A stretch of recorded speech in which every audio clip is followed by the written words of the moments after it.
The Heroes of Olympus, Book 4, The House of Hades, by Rick Riordan, Chapter 63, Percy.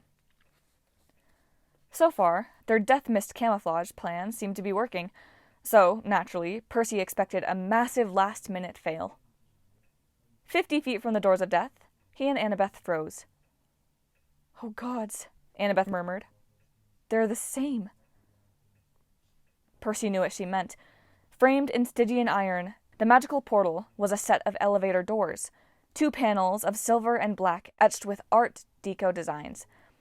Except for the fact that the colors were inverted, they looked exactly like the elevators in the Empire State Building, the entrance to Olympus. Seeing them, Percy felt so homesick he couldn't breathe. He didn't just miss Mount Olympus. He missed everything he'd left behind. New York City, Camp Half-Blood, his mom and stepdad. His eyes stung. He didn't trust himself to talk. The doors of death seemed like a personal insult, designed to remind him of everything he couldn't have. As he got over his initial shock, he noticed other details. The frost spreading from the base of the doors, the purplish glow in the air around them, and the chains that held them fast. Cords of black iron ran down either side of the frame, like rigging lines on a suspension bridge. They were tethered to hooks embedded in the fleshy ground.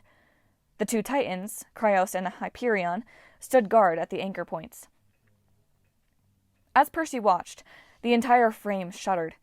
Black lightning flashed into the sky. The chains shook, and the titans planted their feet on the hooks to keep them secure. The doors slid open, revealing the gilded interior of an elevator car. Percy tensed, ready to charge forward, but Bob planted a hand on his shoulder. "Wait," he cautioned. Hyperion yelled to the surrounding crowd. "Group A-22! Hurry up, you sluggards!" A dozen Cyclopes rushed forward, waving little red tickets and shouting excitedly.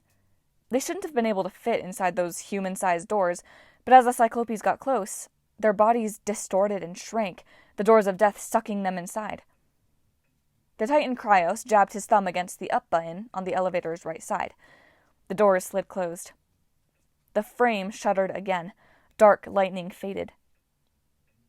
"You must understand how it works," Bob muttered. He addressed the kitten in his palm, maybe so the other monsters wouldn't wonder who he was talking to. "Each time the doors open, they try to teleport to a new location. Thanatos made them this way, so only he could find them. But now they are chained. The doors cannot relocate." "Then we cut the chains," Annabeth whispered. Percy looked at the blazing form of Hyperion. The last time he'd fought the Titan, it had taken every ounce of his strength. Even then, Percy had almost died. Now there were 2 Titans, with several thousand monsters for backup. "Our camouflage," he said. "Will it disappear if we do something aggressive, like cutting the chains?" "I do not know," Bob told his kitten. "Meow," said small Bob. "Bob, you'll have to distract them," Annabeth said. "Percy and I will sneak around the 2 Titans and cut the chains from behind." "Yes, fine," Bob said. "But that is only one problem. Once you are inside the doors, someone must stay outside to push the button and defend it." Percy tried to swallow.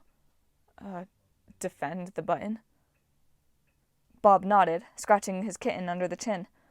"Someone must keep pressing the up button for 12 minutes, or the journey will not finish." Percy glanced at the doors. Sure enough, Cryos still had his thumb jammed on the up button. 12 minutes. Somehow, they would have to get the Titans away from those doors. Then Bob, Percy, or Annabeth would have to keep that button pushed for 12 long minutes, in the middle of an army of monsters in the heart of Tartarus, while the other 2 rode to the mortal world. It was impossible. "Why 12 minutes?" Percy asked.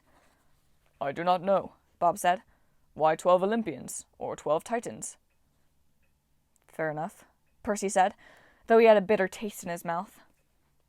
"What do you mean the journey won't finish?" Annabeth asked. "What happens to the passengers?" Bob didn't answer. Judging from his pained expression, Percy decided he didn't want to be in that elevator if the car stalled between Tartarus and the mortal world. "If we do push the button for 12 minutes, Percy said, "and the chains are cut?" "The doors should reset," Bob said.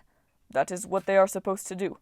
They will disappear from Tartarus, they will appear somewhere else, where Gaia cannot use them. Thanatos can reclaim them, Annabeth said. Death goes back to normal, and the monsters lose their shortcut to the mortal world. Percy exhaled. Easy peasy, except for, well, everything. Small Bob purred. I will push the button, Bob volunteered. A mix of feelings churned in Percy's gut. Grief, sadness, gratitude, and guilt thickening into emotional cement. Bob, we can't ask you to do that. You want to go through the doors too.